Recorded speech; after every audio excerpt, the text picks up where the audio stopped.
Dinosaur کی آخری نسل 66 ملین ایئرز پہلے دنیا سے ختم ہو چکی ہے۔ یہ جانور اتنا بڑا تھا کہ اس کے دانت 1 فٹ تک لمبے تھے۔ 180 ملین سال تک دنیا پر راج کرنے والا یہ دیو 50 سے 60 کلومیٹر پر آور کے حساب سے دوڑتا تھا، یعنی یہ بھاری بھرکم جانور ایک لیپرڈ جتنا تیز دوڑ سکتا تھا۔ ڈائناسورز ان خصوصیات کی وجہ سے ہی دنیا پر لاکھوں سالوں تک راج کرتے رہے۔ آج ہمارے پاس جتنی بھی جانکاری ہے یہ ہمیں ڈائناسورز کے ان فوسل سے ملی ہے جو لاکھوں سالوں تک زمین کے اندر یا پھر راک لیئرز کی شکل میں محفوظ پڑے رہے۔ 2011 میں شونگ فنک اپنی ٹیم کے ساتھ کینیڈا کی ایک کان میں کھدائی کر رہا تھا۔ جب یہ لوگ 200 فیٹ نیچے گئے تو انہوں نے کوئی ہارڈ چیز محسوس کی۔ جب ان لوگوں نے اسے غور سے دیکھا تو یہ سمجھ گئے کہ یہ کوئی فوسل ہو سکتا ہے۔ شان نے کام رکوایا تو تمام لوگ اس عجیب و غریب چیز کو دیکھنے کے لیے جمع ہو گئے۔ جب ایکسپرٹس کو بلایا گیا تو پتہ چلا کہ یہ کسی بڑے جانور کا فوسل ہے، لیکن ابھی تک کوئی نہیں جانتا تھا کہ یہ فوسل کتنا پرانا ہے اور سب سے اہم بات کہ یہ کون سا جانور ہے۔ ایکسپرٹس نے بڑی احتیاط کے ساتھ اس فوسل کو صاف کیا اور اس پر ریسرچ کرنے کے لیے اپنے ساتھ ریسرچ لیب لے گئے۔ جب ریسرچ مکمل کی گئی تو پتہ چلا کہ یہ ایک ڈائناسور ہے جو لاکھوں سالوں تک زمین کے نیچے محفوظ پڑا رہا۔ ڈائناسور کی اس قسم کو اینکیلوسورس کہا جاتا ہے۔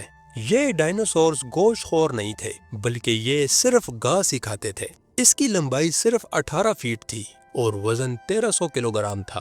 جوراسک پیریڈ میں ڈائناسورز کی 700 سے زیادہ قسمیں تھیں، جس میں سے 65% گھاس کھاتے تھے اور 35% گوشت خور تھے۔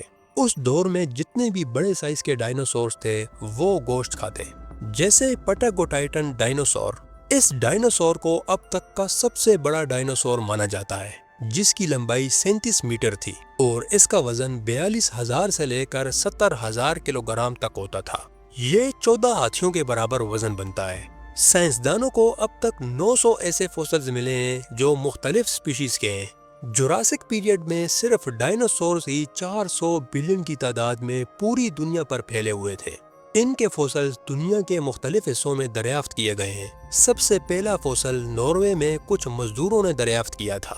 یہ فوسلز 1990 میں ایک برفیلی زمین میں ڈسکور کیے گئے تھے، جس کے بعد ہمیں ڈائناسورز کے بارے میں بہت کچھ جاننے کو ملا۔ ان ڈسکوری سے یہ پتہ چلتا ہے کہ ڈائناسورز دنیا کے گرم علاقوں کے ساتھ ساتھ بڑی تعداد میں ٹھنڈے علاقوں میں بھی گھومتے تھے۔ سائنٹسٹ یہ مانتے ہیں کہ آج سے لاکھوں سال پہلے ایک بڑا ایسٹیرائڈ زمین سے ٹکرا گیا تھا، جس کے بعد موسم اچانک تبدیل ہو گیا اور کچھ مہینوں تک زمین سورج کی روشنی سے محروم رہا، جس کے بعد کلائمیٹ اور فوڈ چین پوری طرح سے تبدیل ہو گیا۔ اس سے یہ پتہ چلتا ہے کہ ڈائناسورز دنیا سے آہستہ آہستہ ختم نہیں ہوئے، بلکہ ان کے ختم ہونے کی وجہ ایک بہت بڑی تباہی تھی، جس سے صرف ڈائناسورز ہی نہیں بلکہ دنیا پر رہنے والے تمام جاندار اس تباہی کا نشانہ بنے۔